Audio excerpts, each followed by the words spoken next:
People learn that they're victims whenever the fraudster has taken everything that they want, and then the victim realizes, okay, none of the things that he promised me are actually coming true.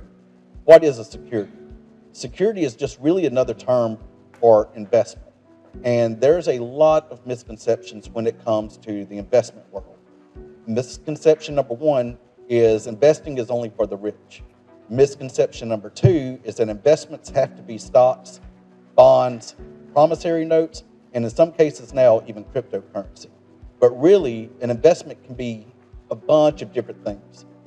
Anytime someone offers to take your money and do a little bit of magic with it and offer to give you more in the future, that is an investment, and you need to check out the person and their products to make sure that they're properly registered.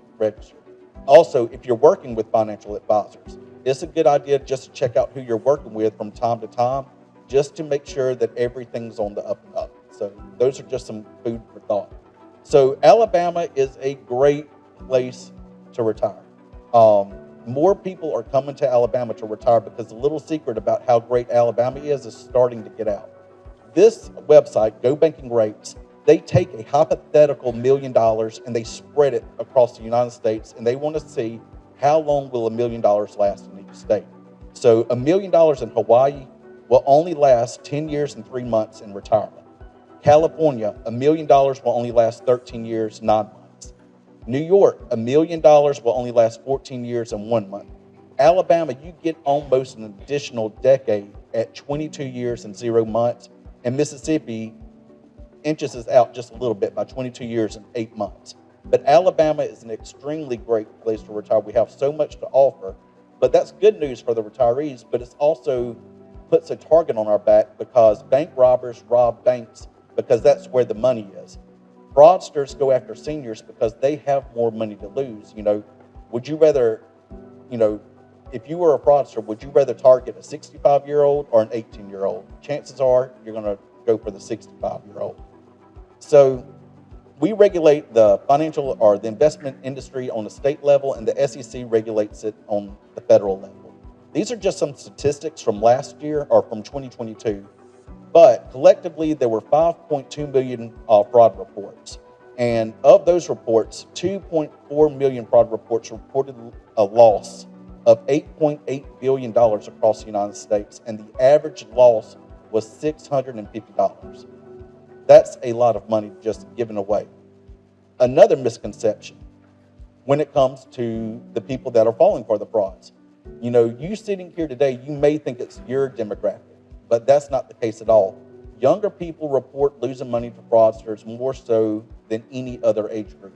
And you got to think about it. If you know someone that's in their 20s, they don't know of a world without MySpace or Facebook or Snapchat or Twitter. Facebook's been around since 2007. So chances are if someone's 20 years old, they probably had a Facebook account when they were 10. So they are very comfortable with purchasing products from online because they really don't know really any other way to do it. But when an older person falls for a fraud, the chances of them losing money increase greatly. If a fraudster targets someone in their 20s, they're only going to get $548. Someone in their 70s, they're going to be able to steal $1,000. But if someone is 80 plus, they're going to walk away with an estimate of $1,600.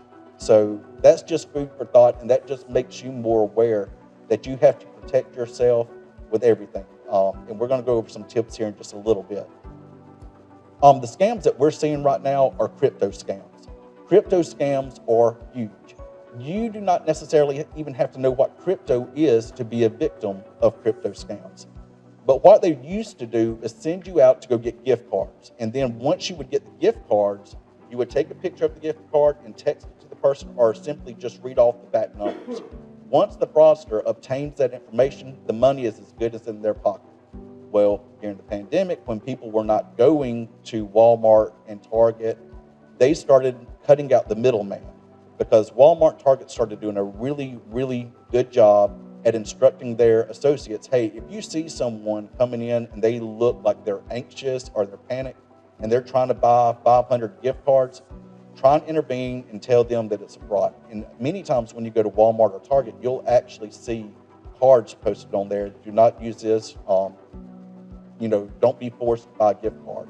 So they're doing much, much better. But the fraudsters were able to adapt. And now the hot button is that they are sending people to crypto ATMs. Crypto ATMs are everywhere. Anywhere that you go in Alabama. I was even in Monroeville, Alabama, and that's very rural. They had one crypto ATM in Monroeville. From where we stand right now, there's about 20 within 10 miles. They're located where older people go, like pharmacies, gas stations. And essentially what will happen is you will get a phone call. They will tell you, hey, you need to go to this ATM. They will text you a QR code. You place that QR code or message in front of that ATM, it reads it, and that's the bad guy's wallet. And now you are just shoveling money in the machine, and there's no associate to come and say, hey, what you're doing could be a fraud, because they're going to be located in the back of the store, and nobody's not going to pay you any mind. We are seeing more and more people lose money to crypto ATMs and even with the gift cards. So huge red flag. If someone ever tells you that you have to pay a bill using a specific ATM or with gift cards, huge red flag should go up. Don't feel bad about hanging up, because it is all a lie, 100%.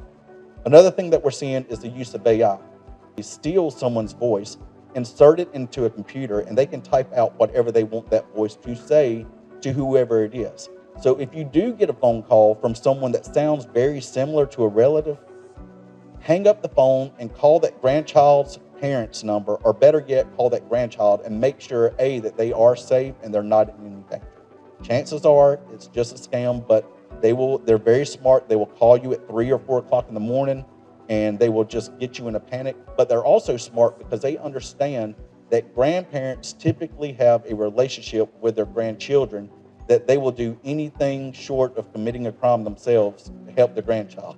Crypto is just one of those things, and I'm just going to end with, fraudsters are not the smartest people in the room.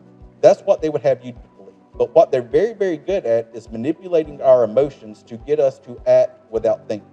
I'm sure that we use all of these emojis on our cell phones. We have the angry emoji, we have the afraid, the excited, the love, and the hope.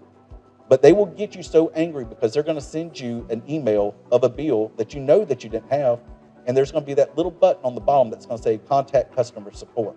So you're going to call them and they're going to apologize. Oh, this was an error. Give us your credit card so we can give you a debit back to that account.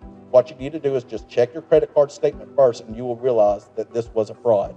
They will have you afraid with your grandchild being hurt, or they will get you excited that you're going to invest in this crypto investment and you're going to be a millionaire in 6 months, or they will possibly pose as a love interest and do like a romance scam. But the most dangerous out of all of these emotions is hope.